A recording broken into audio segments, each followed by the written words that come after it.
Ich habe nochmal über alles nachgedacht. Über uns? Ich stehe zu dir. Ich bleib hier bei dir und unserem Kind. Francescas Brief, den Sie am Tag meiner Hochzeit meinem Vater gezeigt haben. Ich will ihn lesen. Wenn Sie wirklich wissen wollen, wie sehr mich Francesca geliebt hat, dann lesen Sie.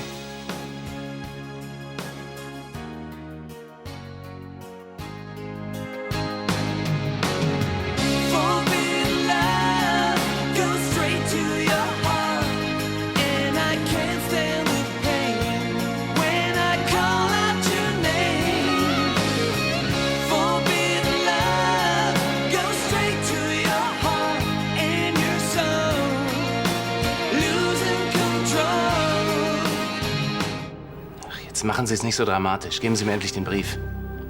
Ganz egal, was Francesca geschrieben hat, es ändert gar nichts. Wenn es sowieso nichts ändert, warum sind Sie dann hier? Aus einem einzigen Grund. Ich will mehr über meine Mutter erfahren. Natürlich.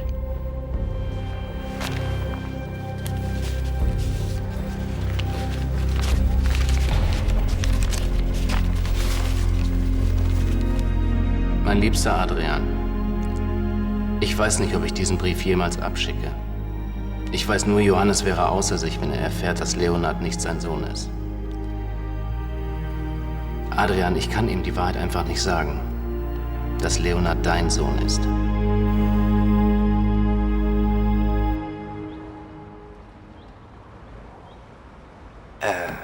Ich habe eigentlich gedacht, dass du dich freust.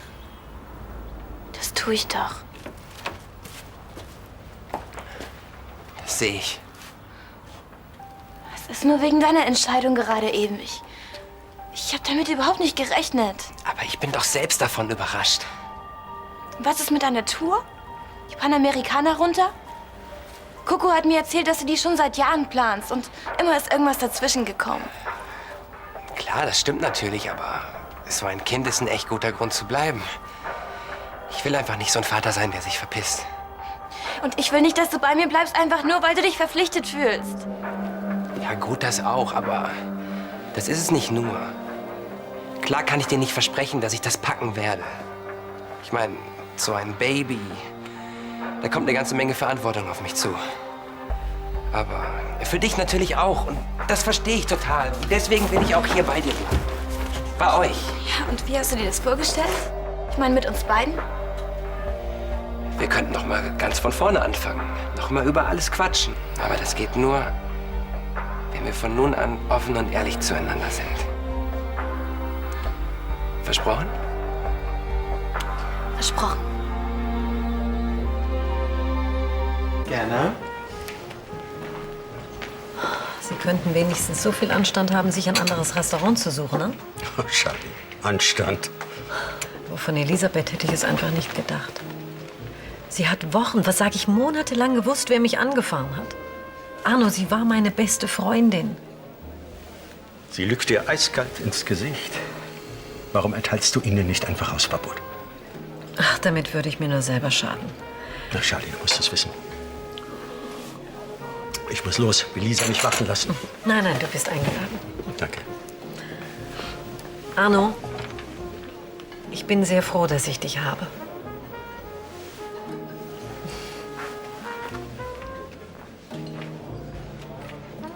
Wir hätten gar nicht herkommen sollen, es hat keinen Sinn. Sie gibt mir keine Chance. Versetz dich in ihre Lage. Du wärst mit Sicherheit genauso verletzt. Das ist ja das Schlimme. Ich weiß genau, wie es ihr geht. Glaub mir, die Entscheidung ist mir nicht leicht gefallen und ich habe sie aus reiner Vernunft und gegen mein Herz getroffen. Du wirst immer die große Liebe meines Lebens bleiben, aber ich denke, dass es so am besten ist. Leb wohl, Francesca.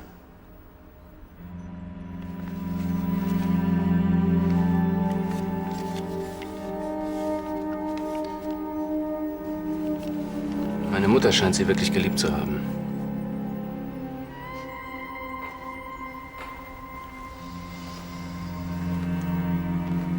Wenigstens haben Sie sich jetzt selbst davon überzeugen können. Trotzdem, sie hat sich für meinen Vater entschieden.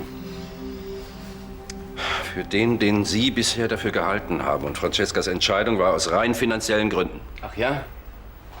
Und warum haben Sie dann nicht versucht, sie aufzuhalten? Natürlich habe ich das. Was glauben Sie denn? Aber leider ohne Erfolg. Und irgendwann musste ich Ihren Entschluss akzeptieren. Nein. Denn wenn dem wirklich so wäre, dann würden Sie sich nach so vielen Jahren nicht immer noch an meinem Vater rächen wollen. Johannes muss geahnt haben, dass ich Francescas große Liebe war. Vielleicht hat er sie deswegen genauso betrogen wie sie ihn. Was ist eine Ehe wert, in der sich beide Partner nur etwas vorspielen? Meine Eltern haben sich wirklich geliebt. Auch wenn Sie sich noch so sehr daran festklammern, Johannes ist nicht Ihr Vater und ich kann Sie nur warnen. Machen Sie nicht den gleichen Fehler wie Francesca. Was denn für ein Fehler? Indem Sie auf Sarah verzichten und an Ihrer Ehe mit dieser kleinen Krankenschwester festhalten aus, was weiß ich, Pflichtgefühl. Halten Sie Sarah daraus! Und meine Frau, die habe ich geheiratet, weil ich sie liebe, klar? Falsch! Sie haben Jana geheiratet, weil Sie gedacht haben, dass Sarah Ihre Halbschwester wäre. Aber jetzt sind Sie ja klüger. Johannes von Landstein wird immer mein Vater bleiben. Mit allen Konsequenzen. Himmel, Arsch und Zwirn. Sie wollen wohl wirklich mit aller Gewalt den Märtyrer spielen. Glauben Sie wirklich, Ihre Mutter war glücklich mit dieser Entscheidung? Unterdrücken Sie doch nicht länger Ihre wahren Gefühle. Hören wenigstens Sie auf Ihr Herz. Ich darf gar nicht daran denken, was man bei so einem kleinen Rosenscheißer alles falsch machen kann, aber hey, wir beide kriegen das hin, oder? Wenn wir uns gegenseitig unterstützen. Klar. Oh Mann, ich bin so bescheuert. Ich habe dich nicht mal gefragt, ob es ein Junge oder ein Mädchen wird. Ja, das kann man aber auch noch gar nicht so genau bestimmen. Wann denn? Das hängt von verschiedenen Faktoren ab. Hey, guck mal da. Cool, oder? Also wenn es ein Junge wird, muss sowas auf jeden Fall her. Komm, lass uns drin mal schauen, was sie sonst noch sagen. Nein. Du hast dieses Mobile für Sophia ausgesucht, also trägst du es. Hallo, Andi. Hallo. Bist du jetzt also doch mit dieser Schlampe zusammen? Sie ist keine Schlampe. Und ja, wir sind zusammen. Ja, da gratulieren wir auch. Komm jetzt. Du bist so ein Oberarsch und ausgerechnet dieses Miststück. Lisa. Hör am besten gar nicht auf sie.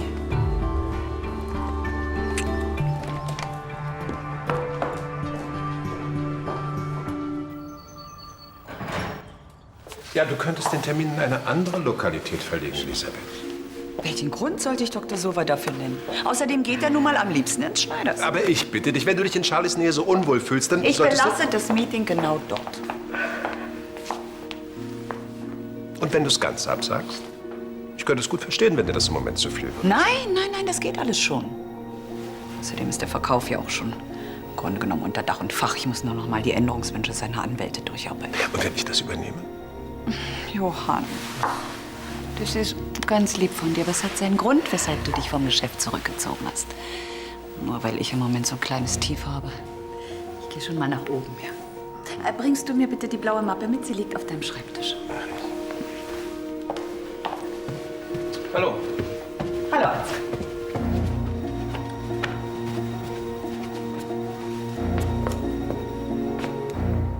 Willst du wissen, warum ich mit dir da reingegangen bin?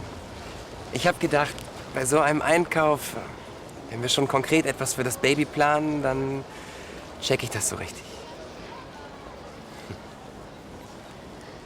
Was ist denn? Andi, ich muss dir was sagen. Wegen der Schwangerschaft. Ach, ich weiß schon. Du hast bestimmt Angst, dass etwas schiefgehen könnte. Aber hey, der Kleine hat unseren Kampfgeist. Der setzt sich schon durch. Wir bekommen das süßeste, bestaussehendste und intelligenteste Baby auf der ganzen Welt. Das Intelligenteste? Ja, und das Glücklichste noch hinzu. Ansgar, Elisabeth hat morgen eine Vertragsunterzeichnung mit Dr. Sova. Und durch diese ganzen Auseinandersetzungen mit Charlie Schneider habe ich den Eindruck, sie könnte Hilfe gebrauchen bei der Vorbereitung des Termins. Es geht um den Verkauf unserer Immobilienfonds. Wie du ja vielleicht mitbekommen hast, liegen die neuesten Prognosen weit hinter den Erwartungen. Kurz, vielleicht schaust du dir das mal an. Ach, Vater, weißt du, ich kann mir nicht vorstellen, dass es Elisabeth so recht wäre, wenn ich mich da einmische. Also ich bin mir völlig sicher, dass Elisabeth diese Verhandlungen ganz hervorragend selbst führen kann. Außerdem soll sie auch nicht den Eindruck bekommen, dass du an ihrer Kompetenz zweifelst. Oh, das tue ich nicht. Nein, ich weiß das, Vater, aber Frauen sind ja manchmal etwas schwieriger. Ich denke, du stärkst dir am besten den Rücken, indem du ihr weiterhin dein volles Vertrauen schenkst. Du erstaunst mich mal wieder, mein Junge. Und das habe ich diesmal, weiß Gott, als Kompliment gemeint.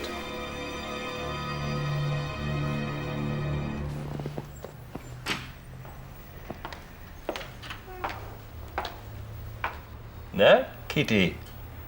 Was macht ihr Stuart? Ich habe gerade erst wieder eine lange Mail von ihm bekommen. Er schreibt total süß und... Interessiert Sie das eigentlich wirklich? Nö. Aber wie es aussieht, sind Ihnen rhetorische Fragen immer noch kein Begriff. Was ich eigentlich sagen wollte, Mr. Torrance war ziemlich verärgert darüber, dass Sie den Termin haben ausfallen lassen. Er kann mir mal im Mondschein begegnen. Ja, aber er muss morgen schon wieder zurück nach Chicago. Wenn ihm das Geschäft mit mir so wichtig ist, dann wird er Prioritäten setzen. Genauso wie ich auch. Ihr Gespräch mit Ihrem Sohn lief wohl ziemlich erfolgreich. Kann man so sagen. Er sieht jetzt nicht mehr alles nur schwarz-weiß. Schwarz-weiß? Egal. Jedenfalls hat er eingesehen, dass sich eine Entscheidung für die Vernunft und gegen die Liebe immer rächen wird, früher oder später. Sie meinen, Blut ist dicker als Wasser? Kitty, was wollen Sie mit diesem Gleichnis sagen? Naja, dass Leonard von Lahnstein nur gegen sie ist, aus Loyalität zu seiner Familie, aber am Ende die Blutsverwandtschaft ihm doch wichtiger sein wird. Davon gehe ich nicht aus. Jedenfalls nicht gleich. Hier, schicken Sie das ans Labor zusammen mit meiner Probe und machen Sie den Dampf. Und wovon gehen Sie aus, wenn ich fragen darf? Dass Leonard aus dem Fehler seiner Mutter lernt und das heißt, er schießt seine Frau in den Wind und wird glücklich mit Sarah. Aber diese Sarah ist doch seine... Ach nee, ist sie ja gar nicht mehr, okay. Eben. Und damit die beiden ihre Liebe ausleben können, muss Leonard sich zwangsläufig zu mir als seinem Vater bekennen.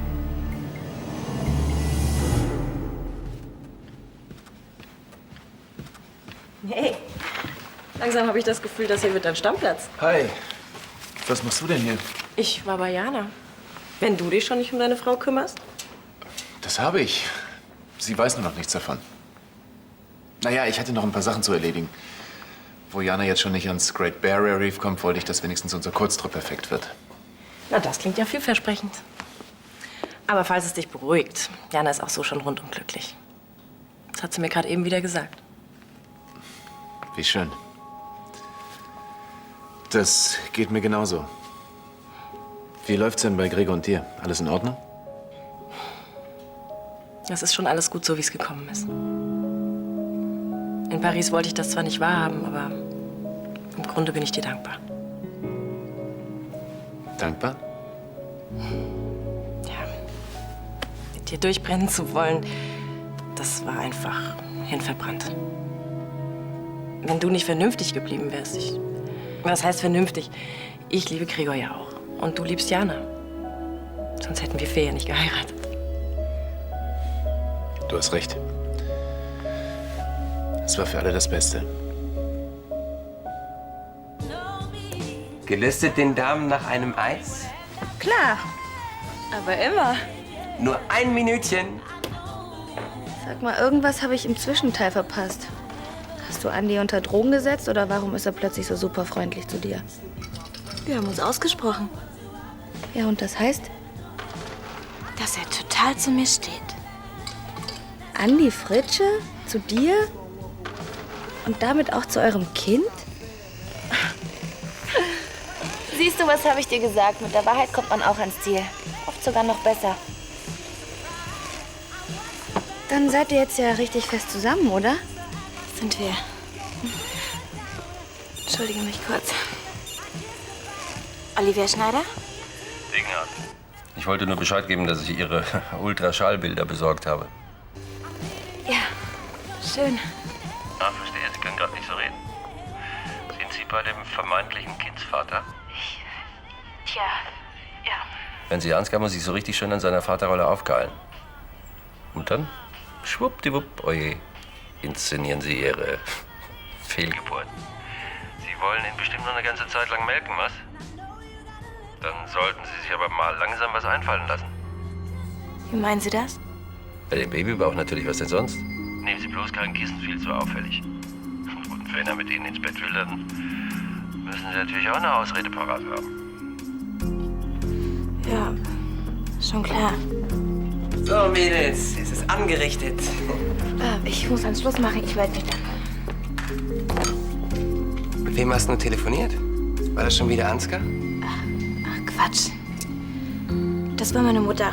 Die hat mich voll getextet. Na dann. Haut mal rein, Mädels.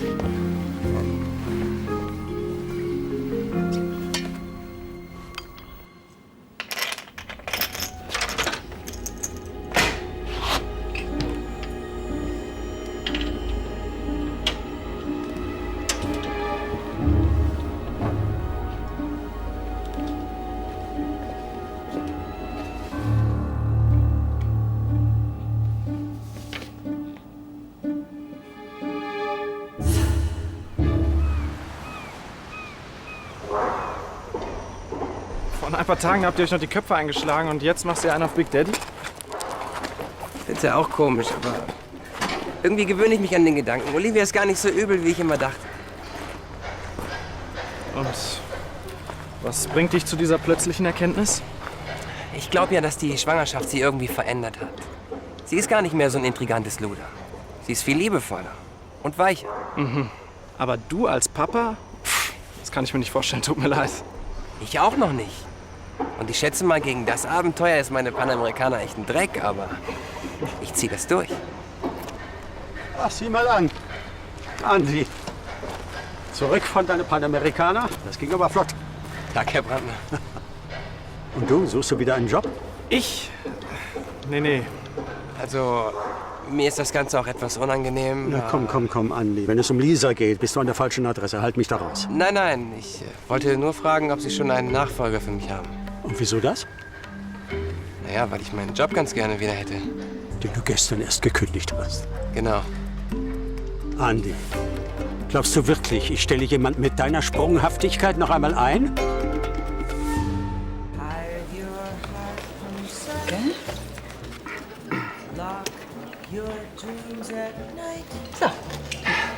Tatsache. Ich konnte ja erst gar nicht glauben, dass Sie mir bei den Zahlungskonditionen doch noch so weit entgegengekommen sind. Entgegengekommen?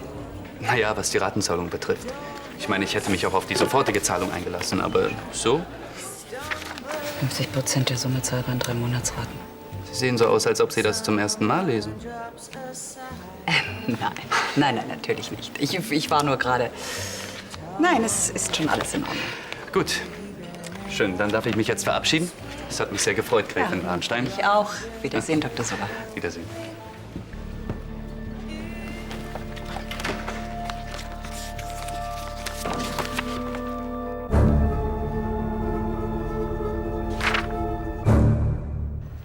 Leonard.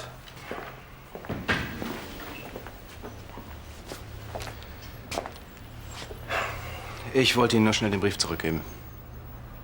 Ich freue mich natürlich, dass wir uns so schnell wiedersehen, aber Sie hätten ihn gern noch eine Weile behalten können. Nein, nicht nötig. Augenblick, haben Sie es so eilig? Mich würde interessieren, ob Sie jetzt herausgefunden haben, was Sie wissen wollten. Meine Mutter hat Sie wirklich geliebt. Und ich Sie. Trotzdem hat sie nicht gewollt, dass Konstantin und ich bei Ihnen aufwachsen. Weil ich ihr nicht die gleiche finanzielle Sicherheit bieten konnte, ja. Ja, das vielleicht auch. Aber vor allem hat sie gewusst, dass Sie uns nicht dieselben Werte vermitteln können. Werte wie Ehrlichkeit, moralische Integrität und vor allem Liebe. Sie hat genau gewusst, dass Ihnen all das fremd ist. Und deshalb hat sie genau die richtige Entscheidung getroffen. Schönen Tag noch, Herr Degenhardt.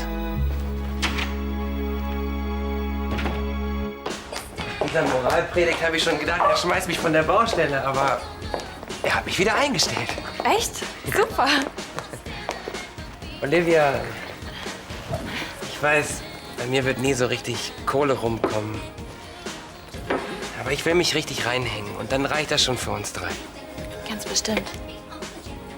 Meinst du denn, du kommst damit klar?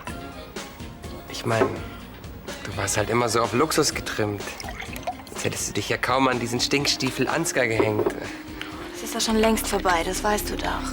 Naja. Der arme Kerl weiß immer noch nicht, wer der Vater ist. Am besten ich fahr heute noch zu ihm und sag ihm Bescheid. Das wird er schon noch früh genug erfahren. Ja, aber ich hätte gern klare Verhältnisse. Ich meine, du doch auch. Ich möchte nicht, dass Ansgar auch noch sauer auf dich ist. Der Typ ist echt nicht zu unterschätzen. Mit dem werde ich schon fertig. Lass mich mit ihm reden. Ganz in Ruhe, okay? Also schön. Fährst du heute noch zu ihm? Heute? Oh, bitte gib mir wenigstens die Chance, dass ich mich darauf vorbereiten kann. Also gut. Dann aber morgen. Danke, Inga. Entschuldigung. Du kommst gerade richtig, Leonard. Ach, übrigens, die neue Stelle, von der ich dir erzählt habe. Du weißt schon, über die ich noch mehr in Erfahrung bringen wollte. Ist vollkommen uninteressant. Es ist alles gut, wie es ist, Vater. Das freut mich. Sehr sogar. Du wirst das Krankenhaus wechseln? Nein, eben nicht.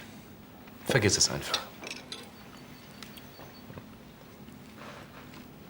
Elisabeth, du hast noch gar nicht erzählt, wie dein Termin gelaufen ist. Alles in Ordnung? Leider nicht. Was denn? Hat Sova das Geschäft platzen lassen? Nein, nein, er hat unterschrieben. Aber ich kann mir das selber überhaupt nicht erklären. In dem endgültigen Vertrag war als Zahlungsmodalität Ratenzahlung aufgeführt. Ratenzahlung? Und darauf hast du dich eingelassen? Ich meine, seit wann haben wir Geld zu verschenken? Das war so auch nicht geplant. Als Sovas Anwälte mir ihre Änderungswünsche mitgeteilt haben, da habe ich das wohl überlesen. Überlesen? Ich denke, du hast den Vertrag noch einmal sorgfältig durchgearbeitet. Das habe ich auch. Ja, anscheinend nicht, Elisabeth. Ach, das ist doch egal, ob jetzt mit Ratenzahlung oder ohne. Hauptsache, der Immobilienfonds wurde zu einem guten Preis verkauft. Jetzt nimmt er das alles nicht so zu Herzen. Also ich will ja auch nicht länger darauf herumreiten, aber früher wäre dir so ein Fehler nicht unterlaufen, Elisabeth. Ja, der ganze Stress in den letzten Wochen, dann der Ärger mit Charlie, dazu die ganze Verantwortung. Weißt du, vielleicht wäre es wirklich das Beste, du würdest in der Firma in nächster Zeit etwas kürzer treten. Warum nimmst du dir nicht deine Auszeit?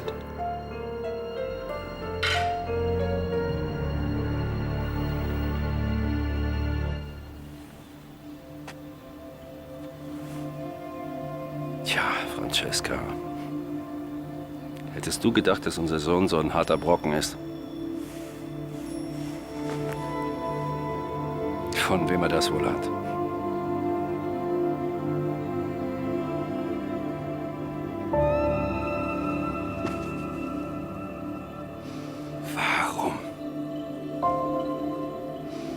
Warum hast du mir meine Kinder so lange vorenthalten?